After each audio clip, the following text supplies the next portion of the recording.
નમસ્તે વિદ્યાર્થી મિત્રો, હાર્દિક સર એકેડમી યુટ્યુબ ચેનલમાં આપ સૌનું ખૂબ ખૂબ સ્વાગત છે। આજનો જે વિડીયો છે એમાં આપણે ચર્ચા કરશું 4 સપ્ટેમ્બરના તમામ અગત્યના કરંટ અફેર।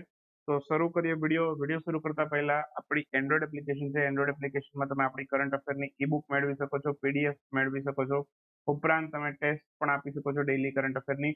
તો બધું જ તમને એન્ડ્રોઇડ એપ્લિકેશનમાં મળશે। ઉપરાંત બીજી જે ગવર્મેન્ટ એક્ઝામ્સ છે એના કોર્सेस પણ તમને એન્ડ્રોઇડ એપ્લિકેશનની અંદર મળી જશે।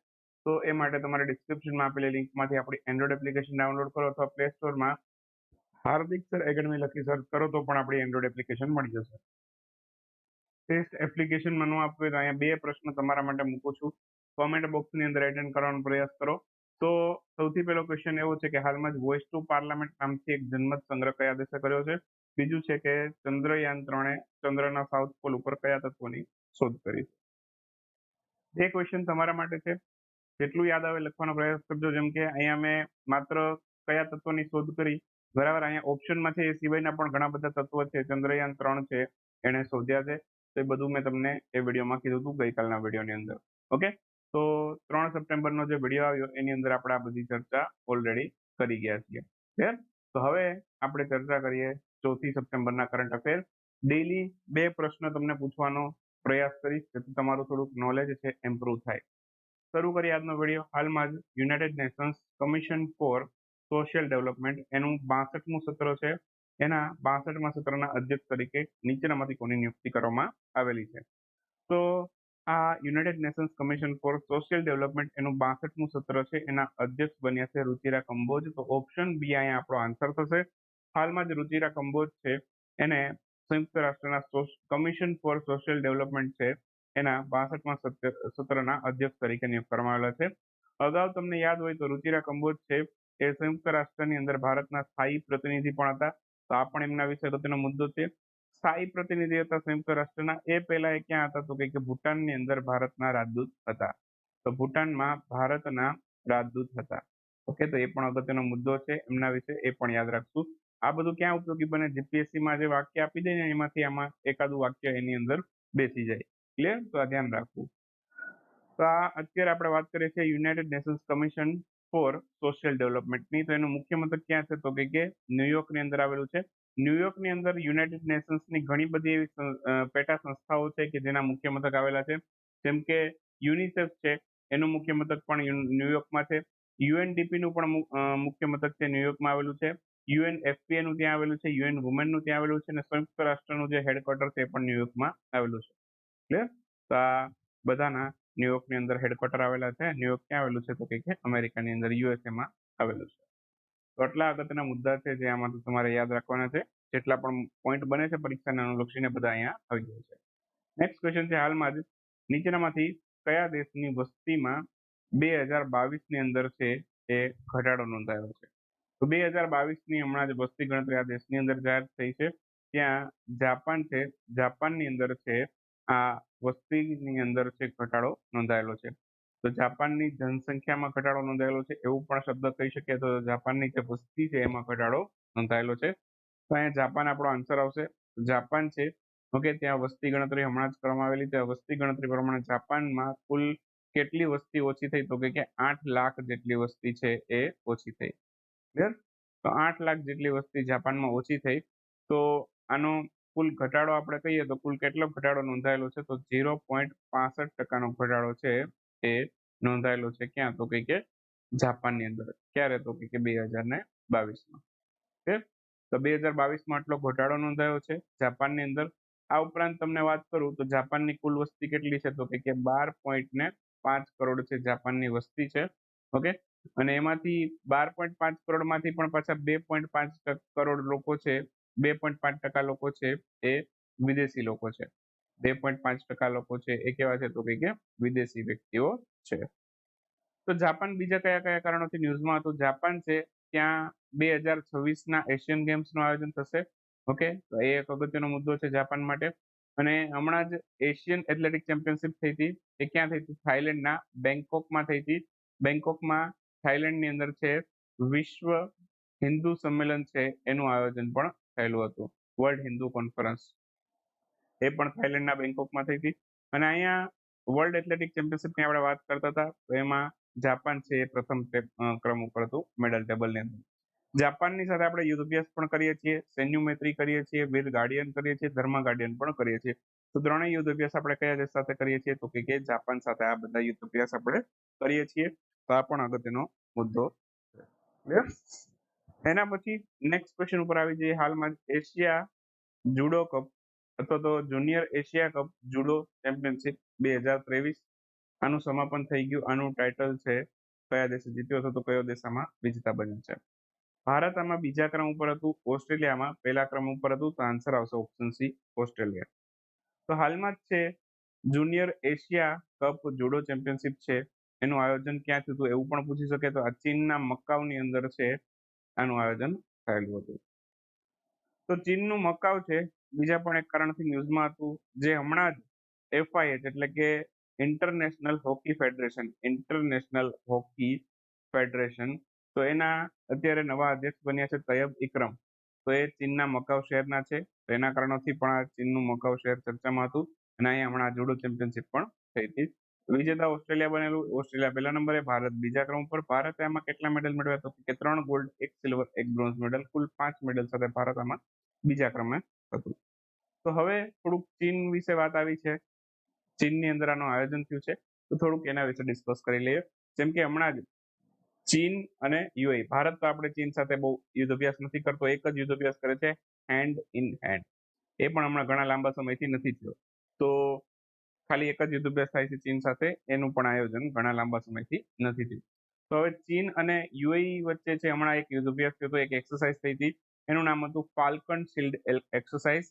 પછી ચીન અને રશિયા વચ્ચે એક એક્સરસાઇઝ થઈ હતી, એનું નામ હતું નોર્ધન ઇન્ટરેક્શન. તો આ બધા અગત્યના મુદ્દા છે એ આપણે યાદ રાખશું ચીન વિશેના. સુધીરમન કપનું ટાઇટલ હમણાં જ ચીને જીતી લીધું છે, ફાઇનલમાં સાઉથ કોરિયાને હરાવેલું. ઉપરાંત ચીનનું જે નવું વર્ષ છે એને આ વખતે યર ઓફ રેબિટ તરીકે ઉજવવાનું છે. યર ઓફ રેબિટ તરીકે ચીન છે ઉજવશે ચીનના નવા વર્ષને. ક્લિયર? અને બાકી વર્લ્ડ યુનિવર્સિટી ગેમ્સ થવાના છે એ ચીનના ચેંગડુ શહેરમાં થશે અને એશિયન ગેમ્સ 2022ના એ ચીનના હંગઝાઓ શહેરની અંદર થશે. તો આ બધા ચીન સાથે સંકળાયેલા અગત્યના મુદ્દા છે. આ તમને થોડુંક નાનકડું રિવિઝન થઈ જાય તો પરીક્ષામાં ઉપયોગી બની જશે. હાલમાં જ આંતરરાષ્ટ્રીય ગીધ જાગૃતતા દિવસ ક્યારે ઉજવાયેલો છે?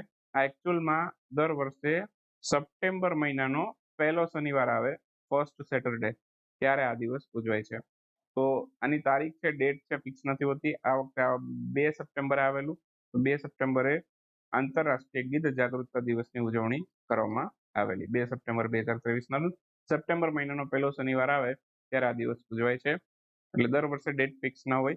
નેક્સ્ટ યર ક્યારે આવશે 2024માં તમે મને કહી શકો? હું તમને કહી દઉં. નેક્સ્ટ યર છે બરાબર આ 1 સપ્ટેમ્બરના રોજ આવશે. ઓકે, તો એ પણ તમે યાદ રાખજો. ઓકે, તો 1 સપ્ટેમ્બરે આવે અથવા તો 7 સપ્ટેમ્બરે પણ આવી શકે, કેમ કે નેક્સ્ટ યર છે એ લીપ યર છે. તો કદાચ 7 સપ્ટેમ્બરે પણ આવી શકે, ચેક કરી લેજો તમે. ચલો, હવે સૌથી પહેલી વખત આ દિવસ ક્યારે ઉજવાયેલો? તો સૌથી પહેલી વખત 2009માં ઉજવાયેલો. ઓકે, તો સૌથી પહેલી વખત આંતરરાષ્ટ્રીય ગીધ જાગૃતતા દિવસ 2009માં ઉજવાયેલો છે. અને ભારતની અંદર સૌથી પહેલું ગીધ સંરક્ષણ કેન્દ્ર છે એ હરિયાણાની અંદર ખોલવામાં આવેલું છે. અને ગીધ માટે આપણે ભારત સરકારે નેશનલ એક્શન પ્લાન છે એમાં પણ સંશોધન કરેલા છે. વિશ્વ ગુજરાતી ભાષા દિવસ, આની ઉજવણી ક્યારે કરવામાં આવેલી? વિશ્વ ગુજરાતી ભાષા દિવસ, આ ક્વેશ્ચન લેવો રહી ગયો મારે ઓગસ્ટ મહિનાની અંદર, તો કઈ વાંધો નહીં, અત્યારે લઈ લીધો. ઓકે, તો હાલમાં જ છે ઓગસ્ટ મહિનાની અંદર છે ઓગસ્ટ મહિનામાં 24મી ઓગસ્ટે આ વિશ્વ ગુજરાતી ભાષા દિવસ છે એની ઉજવણી કરવામાં આવેલી હતી. તો આન્સર આવશે 24 ઓગસ્ટ. ક્લિયર? તો વિશ્વ ગુજરાતી ભાષા દિવસની ઉજવણી 24 ઓગસ્ટ 2023ના રોજ કરવામાં આવેલી છે. શું આ દિવસે કઈ ખાસ હોય છે? તો કે કવિ વીર નર્મદ છે એમની જન્મ જયંતિ હોય છે. તો એમની જન્મ જયંતિને આપણે ગુજરાતી ભાષા દિવસ તરીકે ઉજવીએ છીએ અને ગુજરાતી ભાષાના વિકાસમાં એમનો ખૂબ મહત્વનો ફાળો છે, જેની યાદમાં આપણે એમની જન્મ જયંતિને વિશ્વ ગુજરાતી ભાષા દિવસ તરીકે ઉજવીએ છીએ. પૂરું નામ એમનું હતું નર્મદ શંકર લાભશંકર દવે. તો ઘણી વખત કવિ નર્મદનું પૂરું નામ જણાવો એવો પણ ક્વેશ્ચન હોય તો નર્મદ શંકર લાભશંકર દવે એમનું પૂરું નામ છે. ગુજરાતી ભાષાના વિકાસમાં એમનું ખૂબ સારું યોગદાન છે, એટલા માટે આપણે એને આ દિવસ તરીકે ઉજવીએ છીએ. 24 ઓગસ્ટ 1833માં એમનો જન્મ સુરત ખાતે થયેલો હતો અને એમને ગુજરાતી ભાષાનો સૌથી પહેલો શબ્દકોશ જેનું નામ છે નર્મકોશ એની રચના કરેલી હતી. તો આ બધા એમના મહત્વના કાર્યો છે તેને આપણે યાદ રાખશું. ત્યાર પછી આઈએનએસ મહેન્દ્રગીરીને હાલમાં લોન્ચ કરાયો છે. એનું નિર્માણ કોના દ્વારા કરવામાં આવેલું છે? તો આઈએનએસ મહેન્દ્રગીરી છે એનું નિર્માણ કરેલું છે માઝાગોન ડોક શિપ બિલ્ડર લિમિટેડ. તો માઝાગોન ડોક શિપ બિલ્ડર લિમિટેડ દ્વારા આનું નિર્માણ કરવામાં આવેલું છે. ઓપ્શન સી આપણો આન્સર થશે. હાલમાં જ આઈએનએસ મહેન્દ્રગીરી છે, ઓકે, તો આઈએનએસ મહેન્દ્રગીરી છે એને 1 સપ્ટેમ્બર 2023 રોજ લોન્ચ કરવામાં આવેલું છે. નિર્માણ કર્યું છે માઝાગોન ડોક શિપ બિલ્ડર લિમિટેડે. અને આ જે જહાજ છે એ પ્રોજેક્ટ 17A હેઠળનું 7મું અને અંતિમ જહાજ છે. ક્લિયર?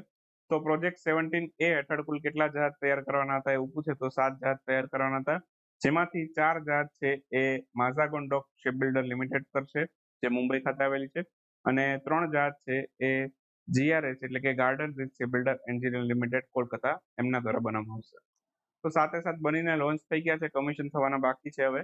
તો આ સાથે સાત જહાજો છે એના નામ પણ તમને પરીક્ષાની અંદર પૂછી શકે છે.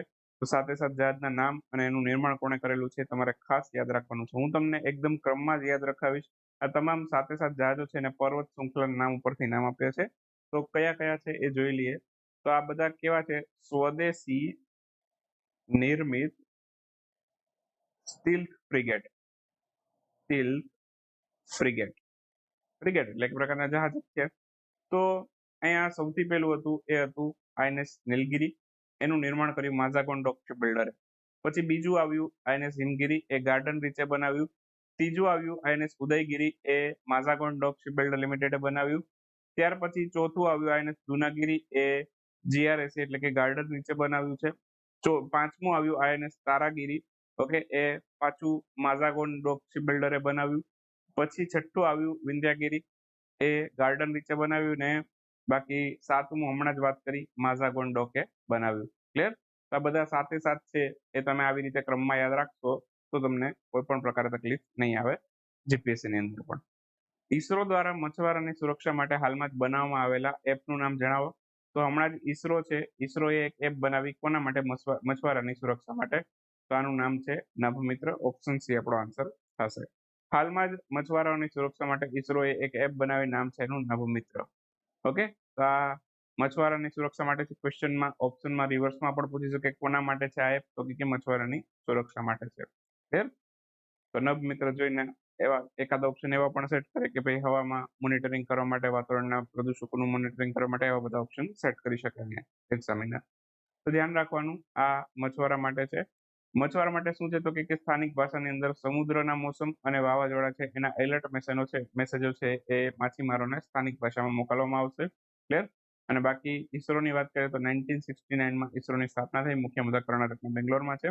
હમણાં જ ચંદ્રયાન 3 છે એ લોન્ચ થઈ ગયું, સફળતાપૂર્વક ચંદ્ર ઉપર લેન્ડ થઈ ગયું, અને એને સલ્ફરની શોધ કરી, જેના કારણે ઈસરો ચર્ચામાં છે. ઉપરાંત આદિત્ય L1 મિશન છે, આદિત્ય L1 મિશન એ પણ ચર્ચાનો વિષય બનેલું છે. તો એ હમણાં જ લોન્ચ કર્યું છે, PSLV રોકેટની મદદથી લોન્ચ કર્યું છે આપણે. તો એના વિશે આપણે નેક્સ્ટ લેક્ચરની અંદર ચર્ચા કરી લેશું. અગાઉ પણ આપણે 1-2 વાર ચર્ચા કરી ગયા છે લોન્ચ થવાનું તો પહેલા, પણ ફરી પાછું હવે લોન્ચ થઈ ગયું છે તો એની પાછી ચર્ચા કરી લેશું. ક્લિયર? હાલમાં જ મેરા બિલ મેરા અધિકાર યોજના છે નીચેનામાંથી કયા રાજ્યમાં લાગુ કરવામાં આવી છે? તો આસામ, ગુજરાત, હરિયાણા ત્રણેય રાજ્યની અંદર લાગુ થઈ છે. ઉપરાંત 2 કેન્દ્ર શાસિત પ્રદેશોમાં પણ લાગુ થઈ છે. એમાં એક પુડ્ડુચેરી છે અને એક છે દીવ, દમણ અને દાદરા નગર હવેલી. ઓકે, તો DDH એમ પણ યાદ રાખી શકો તો DDH. તો એ અને બી બંને આપણો આન્સર થશે. ઓપ્શન સી આપણો આન્સર છે. તો હાલમાં જ છે આ મેરા બિલ મેરા અધિકાર યોજના છે એ શેના માટે છે? પહેલા તો GST છે, GST ચોરીને રોકવા માટે છે. ઓકે, અને GST વાળું બિલ નાગરિકો છે એ મેળવે લેવાનો આગ્રહ રાખે માટે જાગૃતતા ફેલાવવા માટે છે. ક્લિયર? તો આ યોજના શું છે? મેરા બિલ મેરા અધિકાર યોજના. તો અત્યારે પાયલોટ પ્રોજેક્ટ છે. જ્યારે આખા દેશની અંદર આને શરૂ ન કરવામાં આવે, કોઈ સ્પેસિફિક લોકેશનમાં શરૂ કરવામાં આવે તો સમજવાનું હોય પાયલોટ પ્રોજેક્ટ છે. તો અત્યારે 3 રાજ્યમાં અને 2 કેન્દ્ર શાસિત પ્રદેશની અંદર આ યોજના શરૂ થઈ છે, જેમાં ગુજરાત, હરિયાણા અને આસામ રાજ્યની અંદર આ 3 રાજ્ય છે. કેન્દ્ર શાસિત પ્રદેશોમાં પુડુચેરી અને દીવ, દમણ, દાદરા નગર હવેલી. ક્લિયર? તો આટલાનો સમાવેશ થાય છે. ક્લિયર? તો આ આટલી જગ્યાએ આ યોજના શરૂ થઈ છે, આટલું ક્લિયર.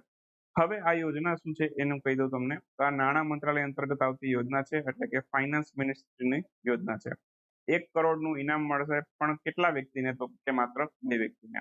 કેવા વ્યક્તિને? કે જે જીએસટી બિલ અપલોડ કરે એના પોર્ટલ ઉપર, સરકારી પોર્ટલ ઉપર. અને આવા વેપારીઓને જ આનો લાભ મળશે. તો વેપારીઓ છે એ જીએસટી વાળું બિલ અપલોડ કરે અને ગ્રાહકોને જીએસટી વાળું બિલ દેવાનો આગ્રહ રાખે, એ માટે આ યોજના શરૂ કરવામાં આવી છે. દર મહિને આના અંતર્ગત છે એક કરોડ વાળા 2 વિજેતાઓ છે પસંદ કરવામાં આવશે. કુલ 800 લોકોને પસંદ કરશે. 800 માંથી 10 એવા વ્યક્તિ હશે કે જેને 10 લાખ રૂપિયા મળશે, અને બાકી દર મહિને 800 લોકોને પસંદ કરવામાં આવશે જેને 10-10 હજાર રૂપિયા આપવામાં આવશે. ક્લિયર? તો આ ખાસ યાદ રાખશું. દર મહિને 800 લોકોને 10-10 હજાર રૂપિયા. 800 માંથી 10 એવા વ્યક્તિ હશે કે જેને 10 લાખ રૂપિયા મળશે, અને 2 વ્યક્તિ એવા હશે કે જેને 1 કરોડ રૂપિયા મળશે. તો આનાથી છે જીએસટી બિલની ચોરીઓ છે એને રોકી શકશું. એના માટે ઘણો બધો ખર્ચો સરકાર કરી રહી છે. જીએસટી બિલની મિનિમમ પ્રાઇસ કેટલી હોવી જોઈએ? તો કે 200 રૂપિયા હોવી જોઈએ.